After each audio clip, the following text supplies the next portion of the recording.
Let's Corp is the technology company behind Let's Respond, one of the most sought after smart solutions by law enforcement to prevent and de-escalate crises. Visit http://www.letscorp.us/respond to learn more.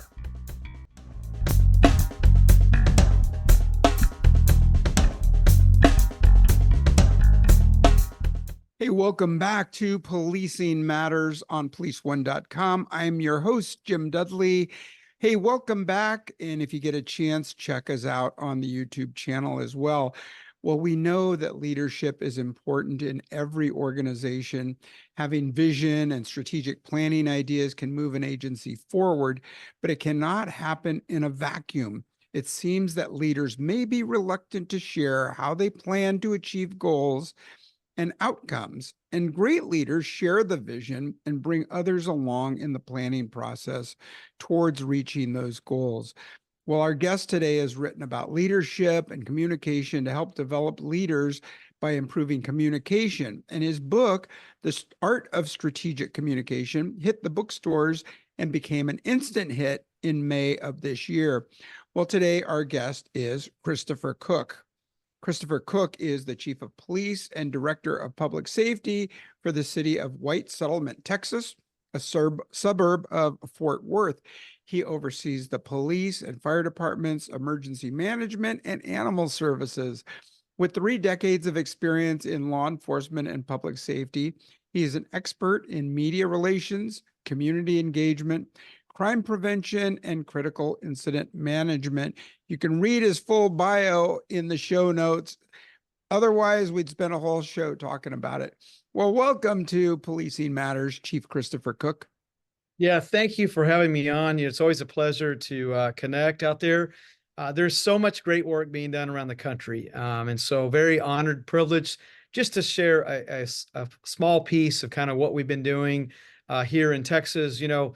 By far, certainly had more mistakes than probably successes. And so, but as any police leader, you always learn from your mistakes and you become better in the next time that situation is thrown your way. Yeah, for sure. And you've served in so many roles, going back to your time with Arlington, Texas Police Department, serving as an advisor and committee member on so many subjects. What drove you to writing The Art of Strategic Communication? Yeah, at the time I was over in Arlington. I spent most of my career there and was probably since 2011 or so in charge of the media office is what kind of we called it. It's really a public relations office. We had sworn and professional staff team members. And then everyone knows in 2020 with the incident in Minneapolis, really the aftermath of the George Floyd case, I was invited to testify before the President's Commission. It was a committee on community trust panel, essentially. And really what my testimony centered around was how police departments can get in front of things, how they can be transparent, how they can ensure that the community sees the accountability piece. Because let's face it, every police department, sheriff's department in the nation, they're not immune from controversial things happening. They're not immune from officer misconduct. And there's certainly, there's no shortage of critical incidents that affect our communities. And all of that is pretty important. And so after that testimony, that actually came through the Major City Chiefs Association. I was chairing their PIO committee at the time. And once I gave that, if anyone's ever testified before a hearing like that, you have a very small amount of time. And my testimony, it can be found online.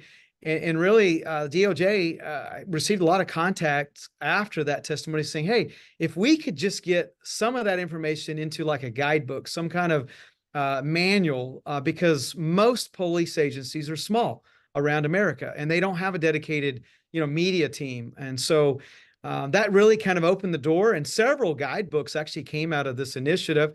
There's one that already out on strategic communication that Judy Powell and Anthony Guglielmi, Julia Hill, all of them had really put a lot of time and effort into it. There's another one, branding, that came out of this that's already been published as well. I got to participate in that and several different projects. So this is one of the last projects to come out of that. And it took 3.5 years. Everything is really slow as far as when it comes to the publishing world.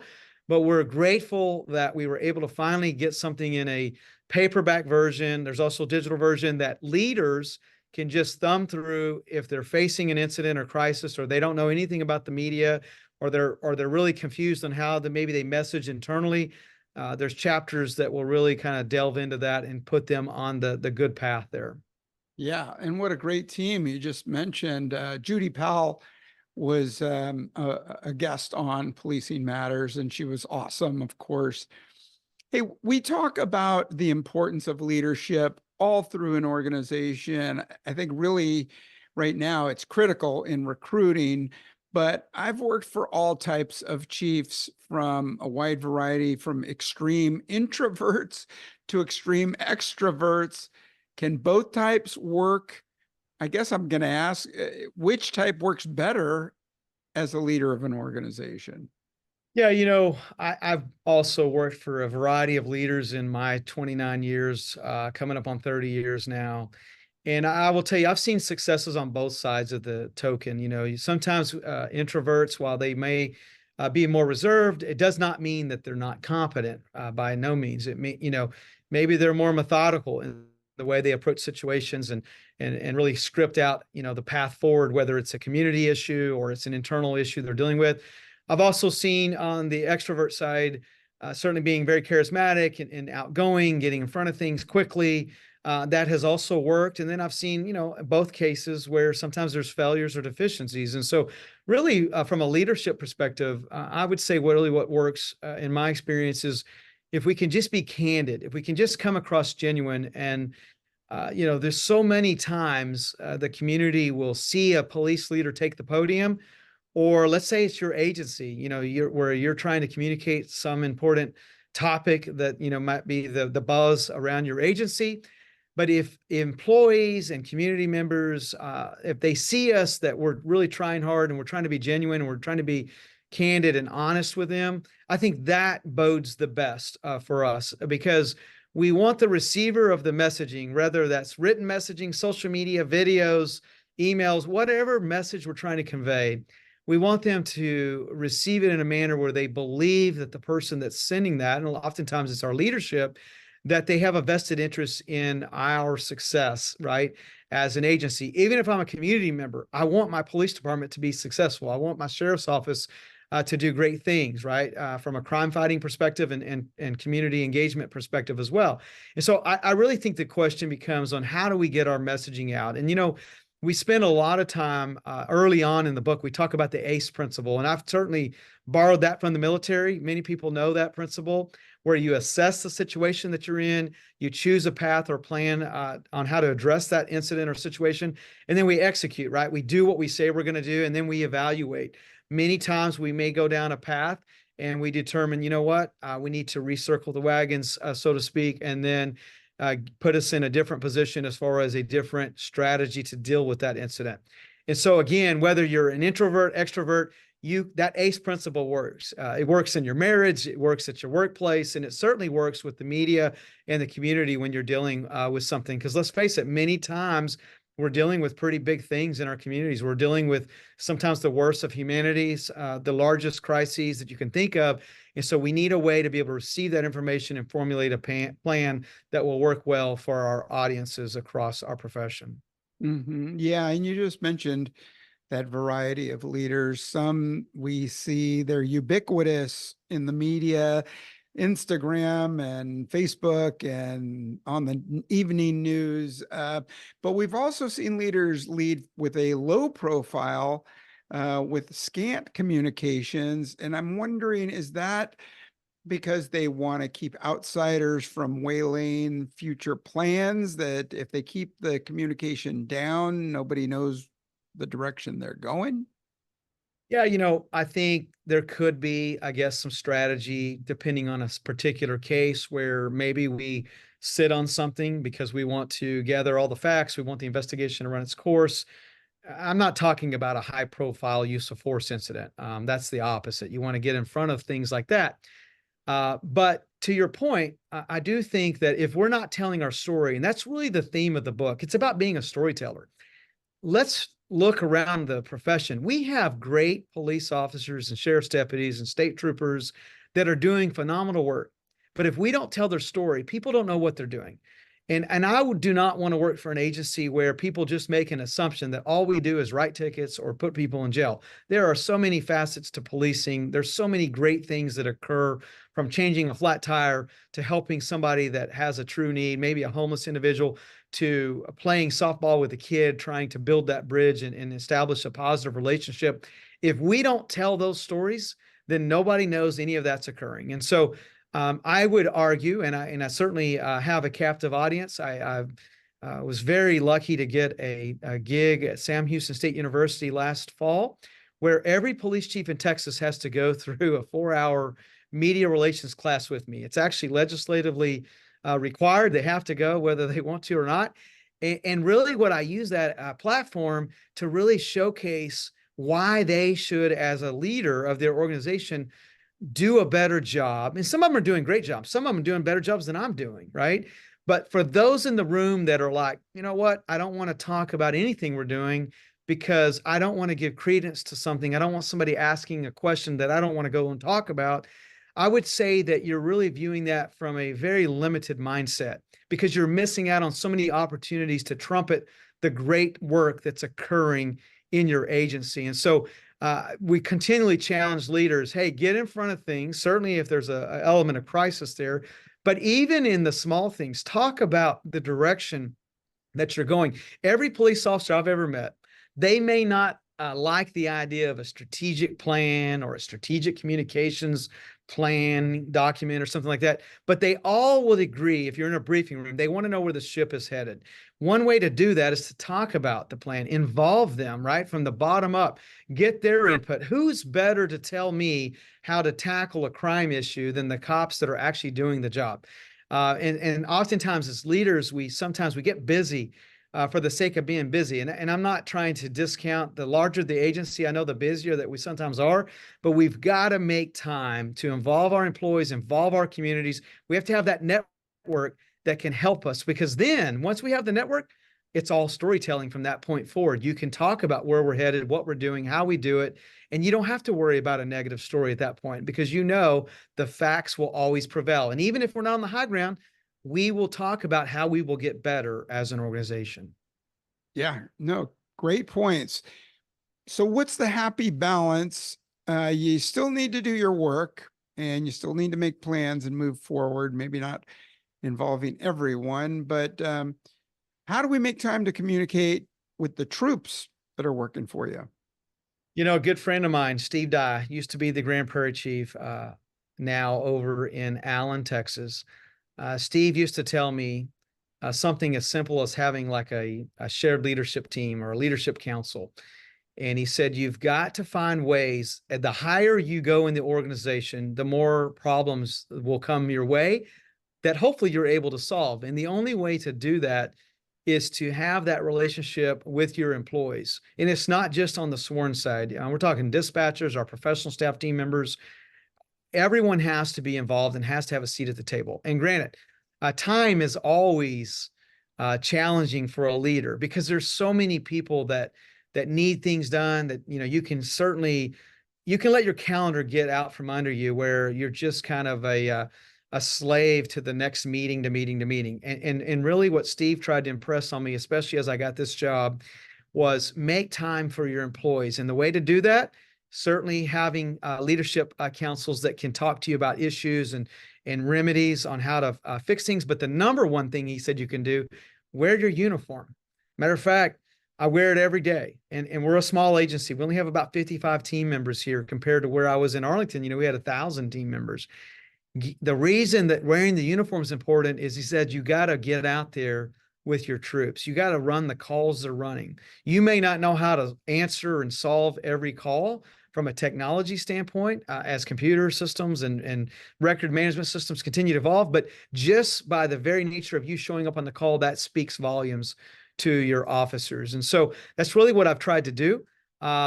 Once they trust the leadership team, and I'm talking about the whole team, they can't just trust the chief. I mean, they've got to trust your executive team as well.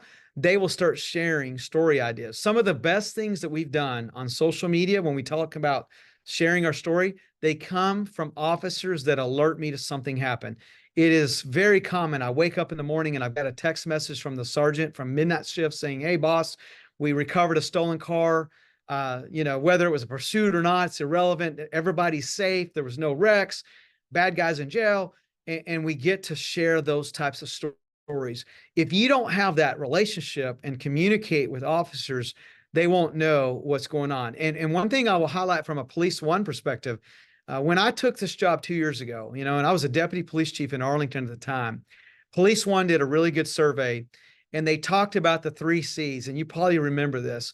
They polled officers, basically said, "Hey, how can your agency improve? What are the 3 things that is most challenging?" And this was across the country. And one of them was certainly caring, right? We need to make sure that we demonstrate that we care for our employees, right? The second one's consistency, right? We need to be consistent in the way we evaluate performance, the way we give promotions, the way we make specialized assignments, and certainly the way we discipline, right? Or manage that performance. And then the third thing, which was most important, was communication. So caring, consistency, and communication. And you can go back and download that report from Police One if you've missed it. But it really spoke volumes to me that, you know what? It is so true. That is exactly how the officers felt when I got here. That's how they felt in Arlington. I've talked to other agencies in Fort Worth and Dallas, the same kind of theme, where officers really want to know that their leadership team, that their police chief, their sheriff cares about them, that they're consistent, and that they communicate. So we've got to really make sure that we're rallying the executive team to make sure we know what to communicate and we know how to communicate, and that we're just there. Sometimes just being a listening ear. There's an old saying, a friend of mine, Kevin Colby, used to tell me, "Be quick to listen and slow to speak." And we've got to do that as a leadership team, because we'll learn a lot about ourselves and our agency and make it more fun for the cops and the employees that work here. Yeah, for sure. And you are the right guy to talk with as far as communicating with in a large agency, but also with that small agency. I think it's something like 80% of American law enforcement agencies are right around that 50 member mark, 50 or below.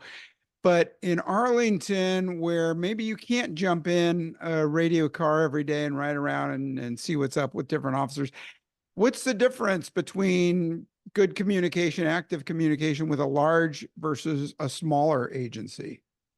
I could just share some of the challenges in Arlington. We had to rely on email, and there's lots of challenges with email. It can come across impersonal.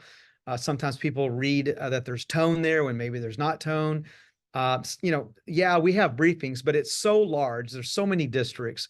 It's hard for the police chief to really be present and have a good grasp on exactly what's going on and how to connect. Fast forward to where I'm at now. A couple things that we use as a small agency. We have a mobile app called Genesis, and it's formerly known as Evertel. I have a Chiefs message blog there, and the blog is kind of one-sided as far as they can leave emojis, but they can't leave comments. And I do that on purpose because, number one, I want to make sure when I'm putting out messages, it doesn't get lost with like 15 different replies, right? And that'll tune, if people have to go through a bunch of replies, people will start tuning that out. So we use that not only from an operational standpoint. I mean, there's lots of things you can do with Evertel and Genesis, but we use it for a corporate communication strategy. The second thing, we have digital dashboards throughout our building, in our patrol room, in our dispatch center, in our executive suites, our detective suites. It's called First Arriving. It was actually built for fire departments, but I've kind of taken it, and what it allows me to do is put out corporate messaging that rotates over an 8 to 10 minute period on these big TV screens. We can even send little ticker notices if we've got something really important. Example, last week we had a annual photography session so everybody could get their corporate headshots. So we would put that out a week before saying, "Hey, reminder, wear your Class A uniform. Here's when the photographer will be here." Everything to, "Hey, the water park is open next week, free tickets here or there." So it's not that it's always like crime intelligence bulletins or stats driven. It's just, again, being candid, being genuine, just talking about. And then the third thing that we do in a small agency that you can really maximize is you've got to be present for the water cooler conversations. As a chief, when I go down the hallway, I always make a point to say, "Good morning, good afternoon, how's everything going?" and you got to sometimes always expect as a leader, if you ask somebody, how's it going? You may get a wide range of answers, right? But even if it's a negative connotation where they share something that they felt like wasn't right or something going on, at least I'm there to know, and then bring that back to the executive team to see, hey, what's the facts on this? If we aren't on the high ground, how can we fix it and really remedy it, and so that the employee feels valued. So that's kind of the three takeaways: digital dashboards, mobile app, and then the in-person conversations. We do use email like everybody. Unfortunately, email is a fast way if you're disseminating like a policy change or something like that. But I really try to shy away from email because, again, it's very impersonal. And I would challenge all of our leaders, because you're exactly right. About 80% of agencies are really small across the United States. There's just no reason why, when we're small, that we can't communicate. No employee should say, I don't know what's going on in a small department.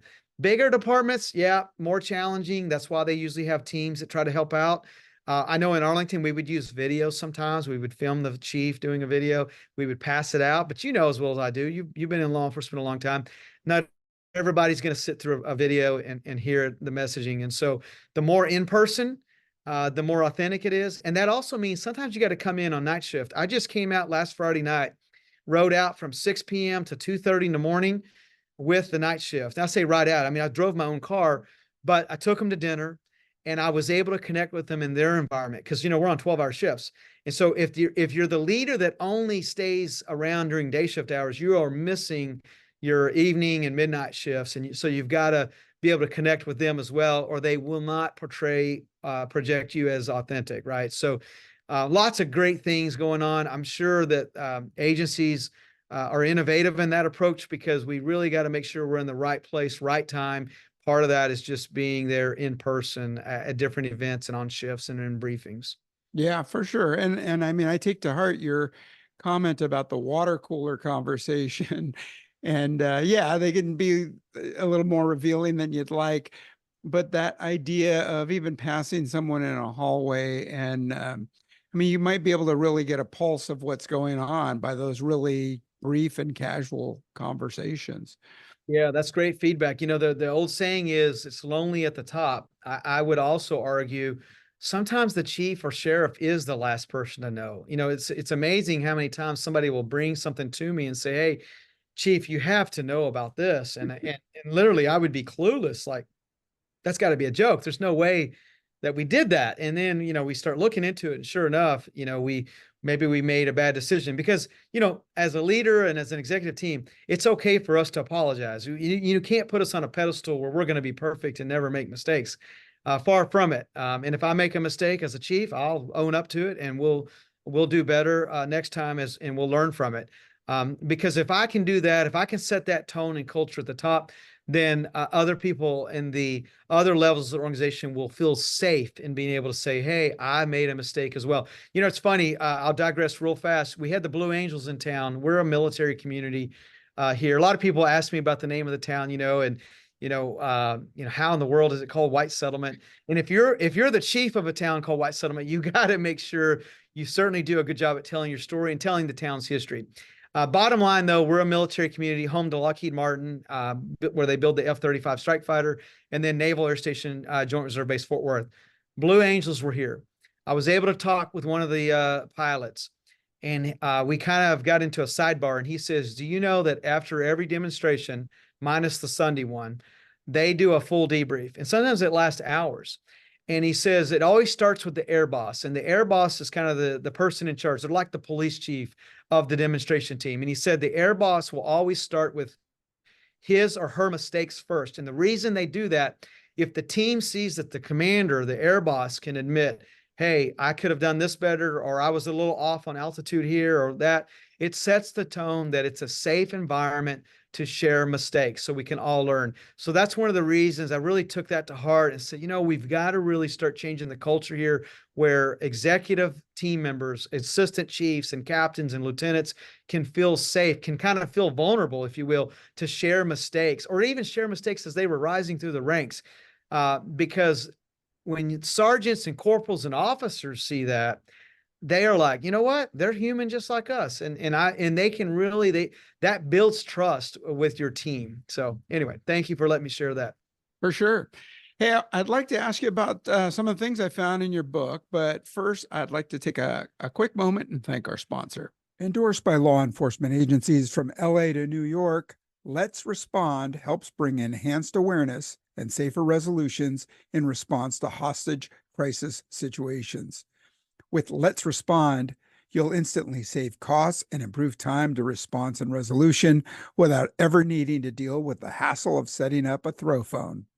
Explore the benefits firsthand by visiting letscorp.com/respond. That's letscorp.com/respond. And we're back, and I'm speaking with Chief Christopher Cook, author of the book, The Art of Strategic Communication, a police chief's guide to mastering soundbites, storytelling, and community engagement. And Chief, in 2020, with so much going on, we tended to circle the wagons. We kept communication to a minimum, it seems. Did that help or hurt the criticism we saw then and the subsequent years that followed? So I'll preface this with saying in North Texas, I'm kind of known as the media chief. And so you have to kind of think from that lens as I tell you, because I will tell you, I think it hurts us. I'm a big advocate when you have something, especially if you're not on the high ground, you have to really get in front of it. And there's a couple ways to do that. Just 5, 6, 7 years ago, when you had an officer involved shooting, a lot of times we would not release videos. We would, hide behind, and I say the word hide because I know some leaders would do that from the district attorney saying, it's up to them to release the video. We got to wait for a grand jury or this or that. And while I'm not disputing that, those events were occurring, what I am trying to say is that hurt us as a profession, because if there is a level of controversy, whether that is a jail death, that is a use of force application, that's a deadly force encounter, officer misconduct, whatever it is, if we don't release video, the community, not everyone, but some will argue that we're hiding, right? We're hiding something, or something bad is in that video. And it creates this information flow to fill that void where people speculate and they just make assumptions that, hey, it's, there's a reason they're not wanting the video to get out. Because even if it's a bad incident, even when I release the video, I can provide some context and talk about, hey, these are the facts that we know today. We still have to run the investigation, but here's what we know as of today. And here's the steps that we have to still do. Here's how we're going to move forward, or here's how we're going to hold ourselves accountable. Here's the steps we're going to take to prevent this from happening down the road. All of that is important, and communities can understand that. I'm not talking about the naysayers that hate policing. There will be a certain segment, no matter what we do, they will take shots at us. But, you got to have thick skin as a police chief or a sheriff. I mean, you can't run your organization based on a few loudmouths that are going to attack you just to attack you because of the patch or badge that you wear. What I'm talking about is, I call it the bell curve, the 80% bell curve in the book, where majority of people support the rule of law. Majority of our communities support law enforcement. They understand the role and the job that we do. That's the audience that I want to speak to. The other 10% that love us no matter what, they are already on our side. I don't really have to reach them as much, right? The other 10% that really dislike us, there might be some hearts and minds in that group where we can change their mindset if we're transparent. And the only way to be transparent is to talk about the situation, the incident, the crisis, whatever it may be. And not every critical incident is always a crisis. There are many very lawful uses of force in this country where just bad circumstances occur, where you have a suspect that really dictates the decision that occurred because of the behavior they exhibited, right? And so, but even during cases like that, we have to get in front of, because if we don't release information, or if we withhold video, and I get it, every state's a little different in the way the law works as it relates to video, but majority of the time, if we can get in front of things, then we're going to be better off. And so I would argue, if you look back over the past couple of years, the agencies that got in front of things really quickly actually ended up being in a better advantageous position than the agencies who, stuck their head in the sand and saying, hey, I'm not going to talk about this. We're not releasing anything, because that doesn't make the media go away. A good friend of mine, John Miller, who you probably know, retired from NYPD, now works with CNN, used to have a saying, no comment ever stopped a story. A lot of truth to that. And so leaders really have to understand, even if they're in a small department, they may not get routine or regular news coverage, but if the incident is big and bad enough, rest assured the national media, potentially the international media, will absolutely cover the story. Judy Powell, again, we talked about her earlier, did some research. A third of crises in the United States went international within an hour. Think about that for a minute. Within an hour, you don't even have the facts. You don't even know what is going on, little alone have a media strategy to communicate with your employees and the community, right? And so that really begs the question, we've got to do better as a profession. Hopefully, again, this guidebook might assist and give them some ideas to think about when they're in the thick of something. Yeah, absolutely. 100% with you there. And the critical incidents, if you don't get your side out, the narrative is created and it can run for weeks or months. Or, I teach at university and I have students who still believe a false narrative from a critical incident from, 5, 10, 15 years ago. It's a shame. Yeah, another saying is narratives are kind of like concrete. When they get told, it's really hard to change them. And that's why if you look at some of the most controversial situations that have affected our profession, majority of the time it was because we were slow as a profession to release details, or we didn't vet the facts. We gave out some erroneous information that really undermined our credibility when we tried to come back and circle and change that narrative. And so, yeah, you're exactly right. We've got to be in front of things, but we've got to get things correct. And that does mean, yeah, I'm not saying you got to immediately release something. I mean, you got to be right. That's why we tell public information officers and police chiefs, we say, you've got to watch the body camera footage before you talk about an incident. You cannot just go on, hey, this is what I think happened. I mean, I've seen that. I just saw, I won't name the agency, but just recently, officer involved shooting, and the media asked, they could tell that the communicator was struggling a little bit on the events and the timeline. And the reporter asked a simple question: have you watched the body worn camera footage? And the PIO said no. And I, of course, about fell out of my chair, because we've been talking about this for years, how important, how critical it is to make sure you understand everything, the nuances in that video before you craft and release a statement. When we talk, maybe not a critical incident, maybe it's just a community meeting, you want to touch base. I don't know how often you do it, monthly or, on a regular basis. How do we communicate to the community without sounding preachy or condescending? We might want to explain a policy or how something's done. Is it a Q&A, or do we just hit them with both barrels at the beginning? Yeah, I think there's a couple strategies. Again, if you use the ACE principle, let's say that we are coming out with a new policy. We're going to assess the situation. We're going to say, okay, here's what we need to do. We have a new policy in the way we're going to, I don't know, deal with parking violations.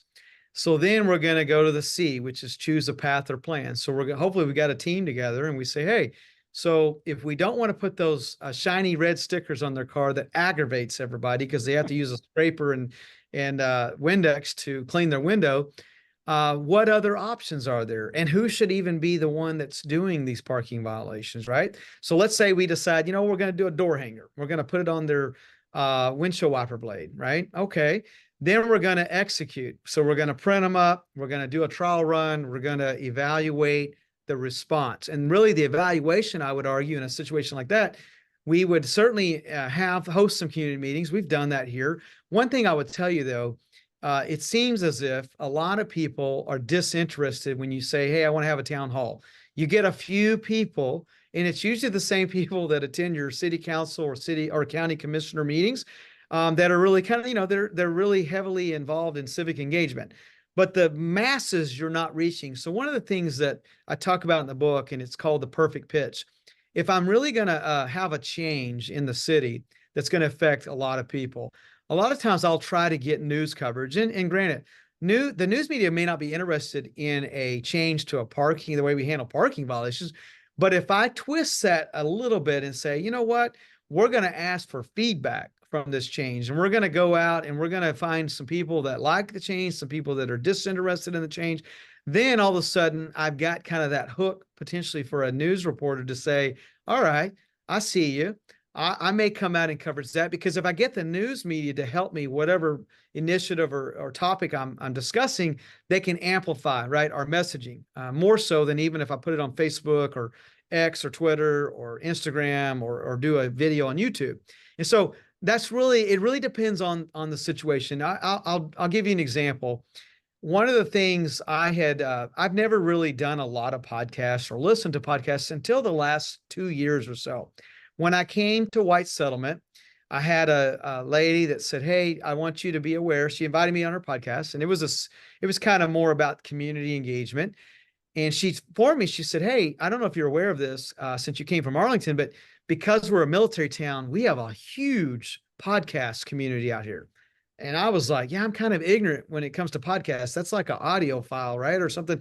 And she's like, "Oh, well, it could be audio, it could be video, it could be both and all that." And so fast forward a year later, now we actually have a podcast called WSPD Briefing Room. And I share that story with you because when I go to community meetings or events, a lot of people say, "Hey, I love the podcast." And the first thing I do is, of course, thank them for the feedback, right? I love positive feedback. But the second thing I do, I say, "Hey, do you follow the police department on social media?"